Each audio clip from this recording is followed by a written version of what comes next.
1 তারিখ থেকে 10 তারিখ পর্যন্ত মানে গত 10 দিন আপনারা আমার ইলেকশন ক্যাম্পেইনের জন্য টাকা পাঠিয়েছেন। যারা আমাদের যে ইসলামী bank Bangla motor branch dedicated একটা অ্যাকাউন্ট আছে, ব্যাংক অ্যাকাউন্টে পাঠিয়েছেন 2,56,708 টাকা। আবার বলছি, ব্যাংক অ্যাকাউন্টে 2,56,708 টাকা।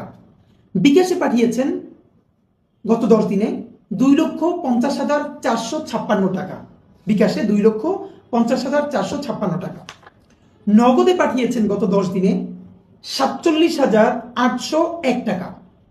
রকেটে পাঠিয়েছেন গত 10 দিনে 8,565 টাকা। এর মানে গত 10 দিনে আপনারা আমাকে পাঠিয়েছেন বিভিন্ন অ্যাকাউন্টের মাধ্যমে 5,63,530 টাকা।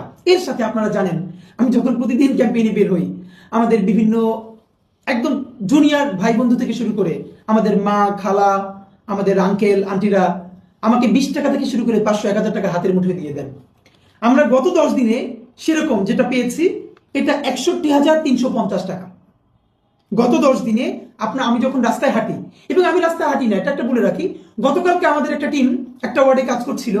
এক আন্টি আমার লিফলেট থেকে আবার ফিরে এসে 200 টাকার একটা নোট আমাদের মিসবার কাছে দিয়ে বলেছে, এটা হাদির কাছে পৌঁছাবা, আমার খুব ইচ্ছে ছিল, আমি 1000 টাকা দিব, আমার কাছে এখন টাকা নাই, এই টাকা 200 ওর কাছে পৌঁছাবা।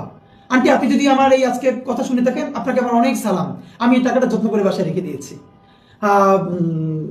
আমরা গোপীবাগে করবার দিন ছাত্র দলের এক ভাই 500 টাকা আমাদের টিমের কাছে দিয়েছেন যে প্লিজ এটা হাদিবের কাছে পৌঁছবেন, ভাই আপনি আমাদের সালাম জানবেন। মানে আমি নিজে থাকি না, আমাদের টিম যখন লিফলেট দেয় তাদের কাছেও 500, 150 এই টাকাটা মানুষ দেয়।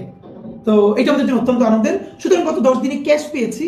এবং আজকে আপনারা দেখেছেন, যখন দুদকের সামনে আমরা ক্যাম্পেইন করছিলাম, 50, 100, 200 টাকা তো অনেকে হাতের মুঠে দিয়ে যাচ্ছিলেন, মানে এমন ভাবে হ্যান্ডশেক করে হাতের মধ্যে যখন চলে যায় তখন আমি না নিলে খুব কষ্ট পাই। এক ভাই 50,000 টাকা, মানে আমি বুঝিও নাই, আমার পকেটের মধ্যে রেখে উনি চলে গেছেন।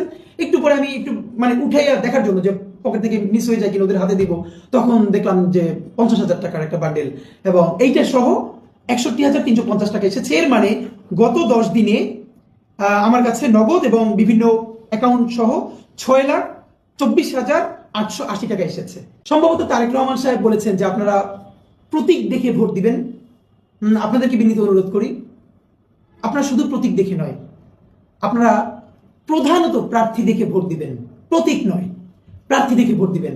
আপনার এলাকায় কারা নির্বাচন করছেন আপনি সবার প্রোফাইল নিয়ে একটু ঘাটুন।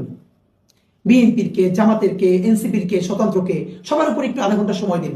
দেখেন, একবার ভালো একটা মানুষকে ভোট দিবেন, 5টা বছর ভালো থাকবেন, আপনি ভালো থাকবেন, আপনার পরিবার ভালো থাকবে, আপনার এলাকা ভালো থাকবে, আপনার দেশটা ভালো থাকবে।